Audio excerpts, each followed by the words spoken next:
Everyone, welcome to my YouTube channel T star study point. जैसे कि आप लोग को पता है कि जो भी शिक्षक भर्ती होती है उससे रिलेटेड मैं तैयारी कराती हूँ। और आजकल मैं पेट का जो एग्ज़ाम होने वाला है उसके लिए मोस्ट इम्पॉर्टेंट टॉपिक लेके आ रही हूँ और सारे क्वेश्चन भी सॉल्व करा रही हूँ। और आप लोग को पता होना चाहिए कि यूपी में भी वैकेंसी आने वाली है, इसलिए आप लोग तैयारी में बिल्कुल जुट जाइए। चाहे यूपी टेट हो, चाहे सुपर टेट हो, या फिर बीपीएससी का हो, कोई भी हो, जो मैं पढ़ा रही हूँ वो सभी एग्ज़ाम में पूछेगा। और स्पेशली पेट के एग्ज़ाम में तो बिल्कुल इससे रिलेटेड क्वेश्चन आएगा ही आएगा। उसी सिलेबस के आधार पे मैं तैयारी करा रही हूँ। मैंने पिछली क्लास में वैदिक काल के इतिहास के बारे में पढ़ाया था, ठीक है। पूरा डिटेल से मैंने पिछली क्लास ली थी वैदिक काल का इतिहास। और डिटेल से पढ़ाने के बाद आज मैं ये चेक कर रही हूँ कि आप लोगों ने कितना पढ़ा है, ठीक है। मैंने क्वेश्चन लेकर के आई हूँ और एक एक क्वेश्चन का आपको आंसर देना है, ठीक। वैदिक काल से रिलेटेड कैसे क्वेश्चन एग्ज़ाम में पूछ सकते हैं वो मैंने सारा इस वीडियो में मैंने मेंशन किया इस क्लास में। और हाँ, आप लोग को मैं बता दूं कि आप लोग बिना स्किप किए वीडियो देखिए, ठीक है। और चैनल को सब्सक्राइब ज़रूर करें, क्योंकि अगर सफलता चाहते हैं तो हर एक पॉइंट को आपको पढ़ना है, कोई भी पॉइंट मिस नहीं करना है। थोड़ी सी मेहनत से कतराएंगे और आपका नुकसान हो जाएगा, ठीक है। इसलिए चैनल को सब्सक्राइब ज़रूर करें, बेल आइकन को प्रेस करें और अपने दोस्तों तक भी शेयर करें ताकि उनको भी इसका लाभ मिल सके, ठीक है। बिना देरी के हम लोग अपने आज की पढ़ाई स्टार्ट करते हैं। वैदिक काल से जो पूछे जाते हैं सवाल, मोस्ट इम्पॉर्टेंट क्वेश्चंस, वो मैं आज आपको करवाऊंगी, ठीक है। पहले ये जानिए वैदिक जो सभ्यता है, मैंने सिंधु घाटी सभ्यता की भी क्लास ली है और फिर उसके बाद से मैंने सारे क्वेश्चन सॉल्व कराए हैं। आप लोग जिन लोगों ने नहीं देखा वो देख लें। और देखिए, जो वैदिक सभ्यता है वो सिंधु घाटी सभ्यता के बाद उसका विकास हुआ, ठीक है। जैसे कि आप लोग को पता है, जैसे सिंधु घाटी की सभ्यता ख़त्म होती है तो वैदिक सभ्यता क्या स्टार्ट होती है। और फिर मैं आज इस वीडियो में बता रही हूँ कि क्वेश्चन अगर आता है कि सबसे पुरानी, विश्व की सबसे पुरानी सभ्यता कौन सी थी, तो कौन सी थी? सिंधु घाटी सभ्यता, याद रखिएगा, जिसे हड़प्पा सभ्यता भी कहते हैं। तो उसके सिंधु घाटी की सभ्यता के ख़त्म होने के बाद से जो सभ्यता स्टार्ट हुई उसको हम लोग वैदिक सभ्यता कहते हैं। उस वैदिक इस काल की जो जानकारी है, यानी वैदिक काल की जो जानकारी है, वो मुख्यतः किसके बेस पे मिली है? तो वेदों से प्राप्त हुई है, ठीक है। वेदों से प्राप्त हुई। और वेद जो होते हैं, वेद जो है वो 4 वेद हैं। और मैंने चारों वेद का डिटेल से मैंने पिछली क्लास में बताया था आप लोग को, क्योंकि वेद से रिलेटेड क्वेश्चन हिंदी में, संस्कृत में और हिस्ट्री में ज़रूर पूछते हैं, ठीक है। तो इससे क्या होगा, एक क्लास में आपका 3 सब्जेक्ट कंप्लीट होगा, 3 सब्जेक्ट से रिलेटेड क्वेश्चन आपके पकड़ में आएंगे।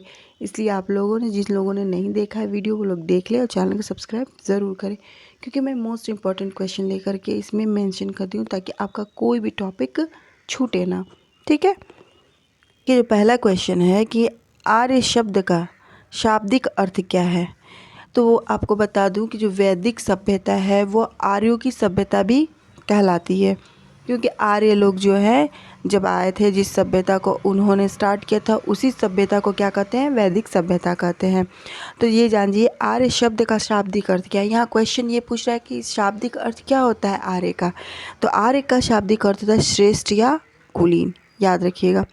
नेक्स्ट टाइम मैं डिटेल में इसलिए नहीं बता रही हूँ कि वीडियो काफ़ी लंबा हो जाएगा, हम लोग को कई क्वेश्चन के आंसर देने हैं और डिटेल से मैंने पिछली क्लास में मैंने बताया है, इसलिए मैं आज पूरी डीपली नहीं जाऊंगी, ठीक है। तो देखिए नेक्स्ट ये है कि भारत के राज्य चिन्ह में शामिल शब्द सत्यमेव जयते किस उपनिषद से लिया गया? मोस्ट इम्पॉर्टेंट क्वेश्चन है, याद रखिएगा, इसको स्टार बना लीजिए। किस उपनिषद से लिया गया है? तो ये मुंडक उपनिषद से, कई एग्ज़ाम में पूछ चुका है। ये जो है मुंडक उपनिषद जो है इसी से लिया है। जो हमारे भारत का राज्य चिन्ह में जो शामिल शब्द है सत्यमेव जयते, ये मुंडक उपनिषद से लिया गया है, ठीक। क्लियर है? एनी डाउट हो तो कमेंट ज़रूर करें, क्योंकि कमेंट क्या है, यही एक कम्युनिकेशन का ज़रिया है जिसके ज़रिए हम आपसे जुड़ते हैं। इसलिए आप लोग कमेंट ज़रूर करें और फिर मैं एक बार कह रही हूँ सब्सक्राइब ज़रूर करें, क्योंकि आपका ही फ़ायदा होने वाला है, ठीक है। नेक्स्ट क्वेश्चन है कि किस विषय से संबंधित शुल्ब सूत्र कौन सा सूत्र? शुल्व सूत्र पुस्तक है। किस विषय से संबंधित? ये वेद में है। तो शुल्व सूत्र किस से रिलेटेड है? तो ज्यामिति से रिलेटेड है। याद रखिएगा, ज्यामिति से रिलेटेड जो पुस्तक है शुल्व सूत्र, वह एग्ज़ाम में कई बार पूछ चुका है, इसलिए आप लोग को इसको बिल्कुल माइंड में फिक्स करना है। नेक्स्ट है कि धर्मशास्त्रों में भूराजस्व की दर क्या है? तो धर्मशास्त्रों में भूराजस्व की दर 1/6 है, 1/6 है। क्लियर है? नेक्स्ट है आपका कि आध्यात्मिक ज्ञान के विषय में नचिकेता और यम का संवाद। किसका संवाद? नचिकेता और यम का संवाद किस उपनिषद से प्राप्त हुआ है? तो किस उपनिषद से प्राप्त हुआ है? कठोपनिषद से प्राप्त हुआ है। मैं फिर आपको बता दूं कि उपनिषद के बारे में भी मैंने कल ही क्लास में टोटल डिटेल से बताया, कितने उपनिषद है, उसके कितने कितने भाग है, कितने खंडों में विभक्त किया गया है, पूरे डिटेल से मैंने बताया है। और जिन लोगों ने जो कल मेरी क्लास ली है और जिन लोगों ने पढ़ा है, वो आज के इस क्वेश्चन का आसानी से आंसर दे सकते हैं। ठीक है, आज तो मैं इसलिए करा रही हूँ कि क्वेश्चन कैसे कैसे एग्ज़ाम में पूछ सकते हैं और आप कंफ्यूज ना हो, इसलिए मैं करा रही हूँ। तो नेक्स्ट क्वेश्चन देखिए कि भारत का सबसे प्राचीन वेद, मोस्ट इम्पॉर्टेंट, चारों वेदों में सबसे प्राचीन और पहला वेद कौन सा है? ऋग्वेद। ऋग्वेद भारत का सबसे प्राचीन वेद है, बहुत इम्पॉर्टेंट है। इससे बहुत सारे क्वेश्चन आते हैं। इसमें कितनी सूक्तियाँ हैं, इसमें कितने मंत्र हैं, इसके कितने मंडल हैं, सब कुछ पूछता है, इसलिए आप लोग ज़रूर अच्छे से पढ़ाई करें। नेक्स्ट क्वेश्चन है कि सभा और समिति, क्या? सभा और समिति प्रजापति के 2 पुत्रियां थीं। इनका उल्लेख किस वेद में किया गया है? यानी सभा और समिति जो थी वह प्रजापति की 2 पुत्रियां थी। इनका उल्लेख, इनके बारे में जानकारी चारों वेद तो आप लोग को पता है ना, ऋग्वेद, सामवेद, अथर्ववेद, यजुर्वेद, इन वेदों में से किस वेद में किया गया है? तो किस वेद में किया गया है? अथर्ववेद में। वैदिक गणित का मुख्य अंग क्या है? तो वैदिक गणित का मुख्य क्या है? शूल्य सूत्र। यजुर्वेद में किस विधि का वर्णन किया गया है? यजुर्वेद में मोस्टली यज्ञ का बताया गया है, यज्ञ का। ठीक है, जैसे सामवेद में क्या बताया गया है? म्यूज़िक के बारे में, संगीत के बारे में। वैसे यजुर्वेद में किसका वर्णन मिलता है? यज्ञ के बारे में। ये सब बहुत एग्ज़ाम में पूछता है, बच्चे कंफ्यूज हो जाते हैं, इसलिए आप लोगों को बिल्कुल कंफ्यूज नहीं होना है, एकदम माइंड कॉन्सेंट्रेट करके पढ़ना है, ताकि कोई क्वेश्चन आए उसको सॉल्व आसानी से कर ले, समझ के। ठीक है, नेक्स्ट क्वेश्चन है, किस वेद में प्राचीन वैदिक युग की संस्कृति के बारे में सूचना दिया गया है? ठीक है, किस वेद में? तो किस वेद में? ऋग्वेद में। ऋग्वेद जो है सबसे प्राचीन वेद है। ठीक है, तो ऋग्वैदिक काल में, नेक्स्ट क्वेश्चन है ये है कि ऋग्वैदिक काल में आय का मुख्य व्यवसाय क्या था? आय का, यहाँ आय लिखा हुआ है, यहाँ मिस प्रिंट हुआ है, आय का। ठीक है, आय का मुख्य व्यवसाय क्या था? तो क्या था? व्यवसाय था। वहाँ के ऋग्वैदिक काल के लोग व्यवसाय किया करते थे। ठीक है, नेक्स्ट है कि अस्तोमा सदगम, अस्तोमा सदगम शब्द कहाँ से लिया गया है? तो जैसे सतमेव जयते कहाँ से लिया गया है? ठीक है, मुंडक उपनिषद से लिया गया है। वैसे ही एक एक श्लोक दे देता है जो ज़्यादा प्रसिद्ध श्लोक है। तो वैसे ये है अस्तोमा सदगम है, ये शब्द कहाँ से लिया गया है? तो ये शब्द जो है ऋग्वेद से लिया गया है, याद रखिएगा इसको। नेक्स्ट है कि प्रसिद्ध 10 राजाओं का युद्ध किस नदी के तट पर लड़ा गया था? तो प्रसिद्ध 10 राजाओं का जो युद्ध है वह पणुचड़ी नदी के तट पर लड़ा गया था। 800 ईसा पूर्व से, ये क्वेश्चन है, 800 ईसा पूर्व से 600 ईसा पूर्व का काल कौन से युग से जुड़ा है? तो 800 ईसा पूर्व से 600 ईसा पूर्व का काल जो है वह ब्राह्मण युग से जुड़ा हुआ है। क्लियर है? नेक्स्ट क्वेश्चन है कि ऋग्वेद में कितने प्रकार के देवों का प्रमाण मिलता है? तो ऋग्वेद में कुल 33 प्रकार के देवों का प्रमाण मिलता है। क्लियर? ये रिवीजन हम कर रहे हैं, ठीक है, इसलिए मैं फास्ट चल रही हूँ। नेक्स्ट है कि ऋग वैदिक काल की सबसे प्राचीनतम संस्था कौन सी थी? तो ऋग वैदिक काल की सबसे जो प्राचीनतम संस्था थी वह विदत संस्था थी। नेक्स्ट क्वेश्चन है कि उत्तर वैदिक काल में लिखे गए ग्रंथों का सही क्रम क्या है? क्रम पूछ रहा है कि जो उत्तर वैदिक काल में जो ग्रंथ लिखे गए थे उनका सही क्रम बताइए। कई ठो दे देगा, उसका सही क्रम देगा कई ऑप्शन में, तो आप लोग कंफ्यूज मत होइएगा। पहला है वेद, ब्राह्मण, दूसरा है आर्यक और तीसरा है उपनिषद। याद रखिएगा, वेद, ब्राह्मण, आर्यक और उपनिषद। वेद, दूसरा ब्राह्मण, तीसरा आर्यक और चौथा उपनिषद। याद रखिएगा, ये क्रम है उत्तर वैदिक काल में लिखे गए ग्रंथों का सही क्रम। ओके। नेक्स्ट है कि वैदिक काल के कौन सी स्मृति प्राचीनतम है? तो वैदिक काल की मनुस्मृति जो है सबसे प्राचीनतम है। ठीक है, एक एक क्वेश्चन का मैं डिटेल में इसलिए नहीं बता रही हूँ क्योंकि वीडियो काफ़ी लंबा हो जाएगा और डिटेल में मैं बता चुकी हूँ, इसलिए मैं आज रिवीजन करा रही हूँ। आप लोग कंफ्यूज मत होइएगा कि मैम जो है वो जल्दी जल्दी बता रही हैं। मैं इसलिए बता रही हूँ क्योंकि कम टाइम में मैं आपको ज़्यादा क्वेश्चन कराना चाहती हूँ और डिटेल से मैंने क्लास ले चुकी हूँ और वीडियो भी मैं डाल चुकी हूँ, इसलिए आप लोग वो लोग देख लें पिछले वीडियो का। नेक्स्ट देखिए कि पूर्व वैदिक संस्कृति का काल किसे कहा जाता है? तो पूर्व वैदिक संस्कृति का काल क्या है? 1500 ईसा पूर्व से 1000 ईसा पूर्व है। क्लियर। नेक्स्ट है कि वेदों की संख्या कितनी है? आप लोगों को पता है वेदों की संख्या कितनी है? 4 है। मोस्ट इम्पॉर्टेंट है, इजी है, लेकिन इन चारों में सारे वेदों को आपको याद करना है, जिसमें सबसे प्राचीनतम वेद है ऋग्वेद। नेक्स्ट क्वेश्चन है कि आदि काव्य की संज्ञा किसे दी जाती है? तो आदि काव्य की संज्ञा रामायण को दी जाती है। नेक्स्ट क्वेश्चन है कि कौन से ऋण 3 ऋण में शामिल नहीं है? कौन सा ऋण 3 ऋण में शामिल नहीं है? मात्र ऋण। ठीक है। नेक्स्ट देखिए, कौन से 3 वेद संयुक्त रूप से वेदयंत्री कहलाते हैं? तो मुख्य रूप से वेदयंत्री कहलाने वाले कौन से वेद है? ऋग्वेद, यजुर्वेद और सामवेद। तो इसमें कौन सा वेद बढ़ गया? अथर्ववेद जो है, अथर्ववेद को आप लोग किनारे करिए, अथर्ववेद को, और बाकी जो तीनों वेद बनते हैं वो संयुक्त रूप से वेदयंत्री कहलाते हैं। क्लियर। नेक्स्ट देखिए, किस वेद का संकल्प ऋग्वेद पर आधारित है? किस वेद का? तो सामवेद का। ठीक है, ऋग्वेद पे आधारित है। देखिए इसमें क्या फ़र्क मैं आपको बता दे रही हूँ, क्योंकि जिन लोगों ने आज नए देख रहे हैं उन लोग कंफ्यूज होगा। तो देखिए कंफ्यूज़न ये होगा कि इससे मतलब ऋग्वेद और सामवेद में कंफ्यूज़न होगा। तो मैं आपको बता दूं कि ऋग्वेद में जो है जो मंत्र बताए गए हैं, सामवेद में उसको गीतमय तरीके से बताया गया, वही कॉन्टेक्ट इन दोनों में है। नेक्स्ट है कि अश्वेता और ऋग्वेद में समानता है, लेकिन अश्वेत किस क्षेत्र से संबंधित है? तो ईरान से। और मैं आपको बता दूं कि ईरान आर्य जो है वो ईरान, कुछ आर्य ऐसे थे जो ईरान से भारत आए थे, तो उसी का है ये कि अश्वेता और ऋग्वेद में समानता है, लेकिन अश्वेता किस क्षेत्र से संबंधित है? अश्वेता किससे है? ईरान से संबंधित है। नेक्स्ट है कि भारतीय संगीत का आदि ग्रंथ किसे कहा जाता है? तो सामवेद को भारतीय संगीत का आदि ग्रंथ कहा जाता है।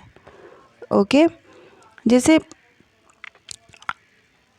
ऋग्वेद है, अथर्ववेद है, यजुर्वेद में क्या होता है? औषधि के बारे में।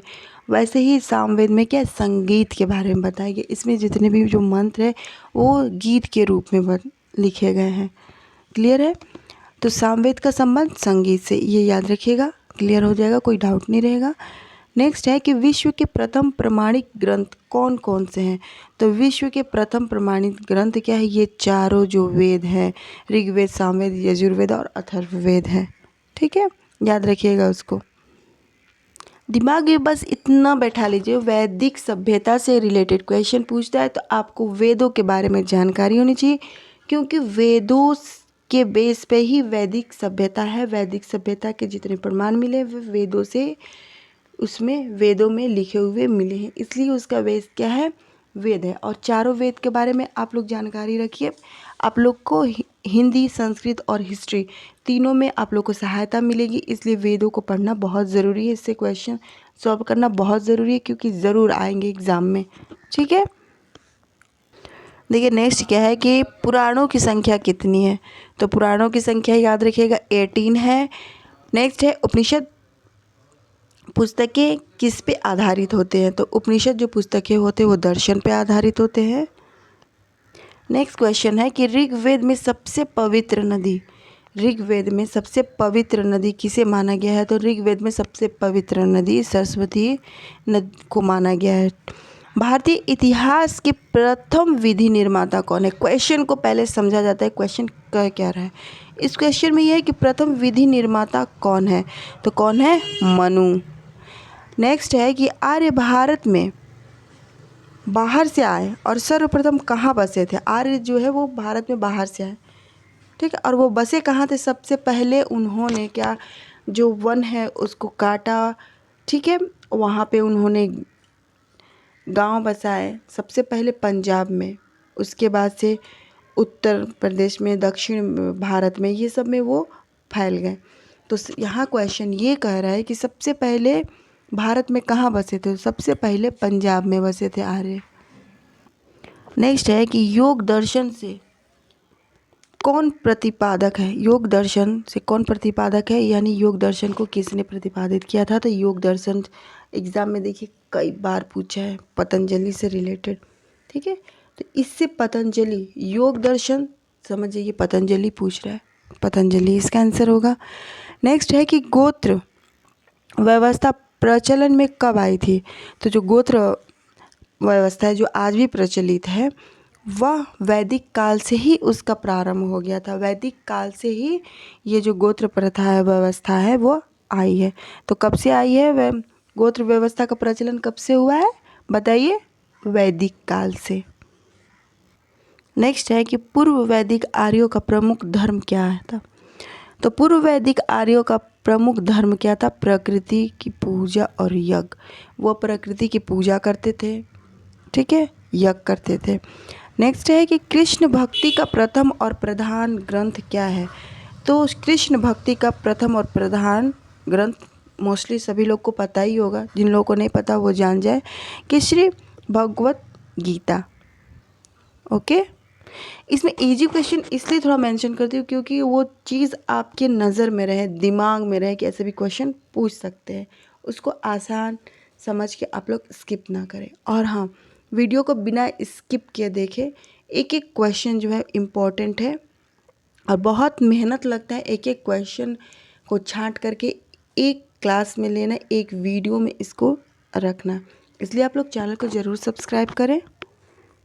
नेक्स्ट क्वेश्चन है कि हरियाणा प्रांत में चित्रधूसर और मृदभांड स्थल किस स्थान पर हाल में किए गए उत्खनन में प्रकाश में आए हैं। ये हाल नहीं है, ये हाल है, मतलब प्रेजेंट टाइम में, ठीक है, हाल में किए गए, हाल में किए गए मतलब प्रेजेंट टाइम में जो हरियाणा में जो खनन किया गया है वहाँ पे चित्रधूसर और मृदभांड स्थल किस स्थान पे आए हैं। तो वो है हरियाणा के भगवानपुर में।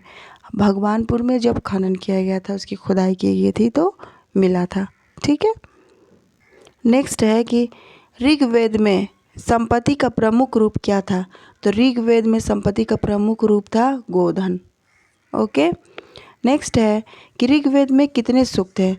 ऋग्वेद में 1028 सूक्त है, मैंने टोटल बताया है पिछली वीडियो में, आप लोग देख लीजिएगा। वैदिक काल का इतिहास, वैदिक काल के इतिहास मैंने टोटल डिटेल से बताया है। नेक्स्ट है कि ऋग्वेद में कौन से नदियों का उल्लेख अफगानिस्तान के साथ संबंध का सूचक है। तो यानी ऋग्वेद में कौन सी ऐसी नदी है जिसका उल्लेख अफगानिस्तान के साथ का सूचक है। तो कुंभा और क्रमु, कुंभा और क्रमु जो है वो अफगानिस्तान के साथ ये नदियों का रिलेशन दिखाता है। नेक्स्ट है कि कौन सा वेद गद्य रूप में भी रचित है। तो यजुर्वेद है वो गद्य रूप में भी रचित है। क्लियर।